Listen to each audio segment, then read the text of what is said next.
El proceso de investigación experimental. Equipo número 4.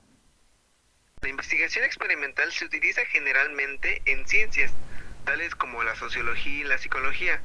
También la física, la química y la biología forman parte de estas ciencias.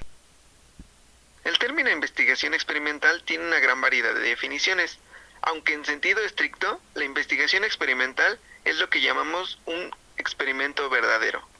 Este tipo de experimentos cuenta con dos factores clave: manipular y controlar. Algunas características de estos experimentos son reunión de sujetos en grupos equivalentes. También está la necesidad de que haya dos grupos como mínimo para establecer una comparación entre ellos. En una investigación experimental, una variable independiente es aquella cuyo valor no depende de otra variable. Esta variable independiente, a su vez, puede ser manipulada por el investigador.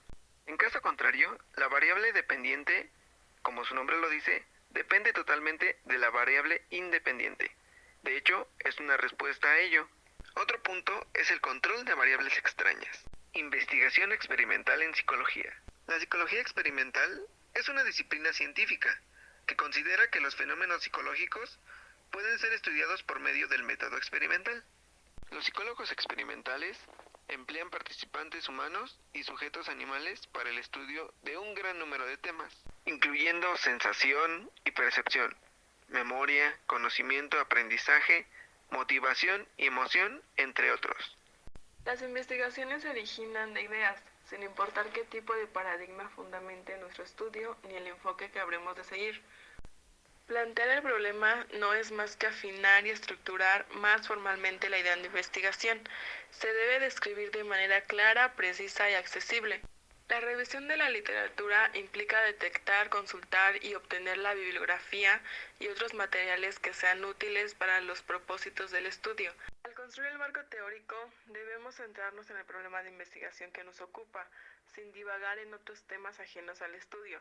Un buen marco teórico no es aquel que contiene muchas páginas, sino que trata con profundidad únicamente los aspectos relacionados con el problema y que vincula de manera lógica y coherente los conceptos y las proposiciones existentes en estudios anteriores. Una vez hecha la revisión de la literatura, hemos decidido que nuestra investigación vale la pena y debemos realizarla. El siguiente paso consiste en visualizar el alcance que tendrá. Este podrá ser exploratorio, descriptivo, correlacional o explicativo. Posteriormente se realiza la formulación de hipótesis, las cuales son explicaciones tentativas del fenómeno investigado que se enuncian como proposiciones o afirmaciones, y éstas deben derivarse de la teoría existente y deben formularse a manera de proposiciones. Definición y selección de la muestra. La muestra es un subgrupo de la población o del universo. Se utiliza por economía de tiempo y también de recursos. Implica definir la unidad de muestreo y de análisis, y requiere delimitar la población para generalizar resultados y establecer parámetros. Clases de muestra. Probabilística. Requiere precisar el tamaño de la muestra, seleccionar unidades o elementos muestrales por medio de listado o marco muestral, o de procedimientos tales como tablas de números aleatorios, stats o selección sistemática. Sus tipos son muestra aleatoria, estratificada y muestra por racimos. No probabilística o dirigida. Selecciona casos o unidades por uno o varios propósitos, y no pretende que los casos sean estadísticamente representativos de la población. Recolección de datos. Recolectar los datos implica seleccionar uno o varios métodos o instrumentos disponibles, adaptarlos o desarrollarlos.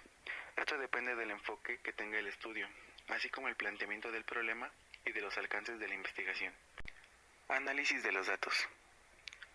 Una vez que los datos se han codificado y transferido a una matriz, hay que guardar el archivo y limpiar los errores para que el investigador proceda a analizarlos. El análisis de los datos se lleva a cabo por computadora u ordenador, porque ya casi nadie lo hace de forma manual, ni aplicando fórmulas, en especial si hay un volumen considerable de datos. Finalmente, es necesario comunicar los resultados mediante un reporte, el cual puede adquirir diferentes formatos: un libro o un capítulo, un artículo para una revista académica, un diario de divulgación general, una presentación en computadora, un documento técnico, una tesis o disertación, un DVD, etc. En cualquier caso, debemos describir la investigación realizada y los descubrimientos producidos. Los elementos básicos del reporte son: portada, resumen, índice del reporte, introducción, marco teórico, método, resultados, conclusiones, referencias y apéndices. Como podemos ver, únicamente hay que reportar todo lo que se ha realizado a lo largo de la investigación para poder hacer una aportación al campo de la ciencia en el que se desarrolló la misma.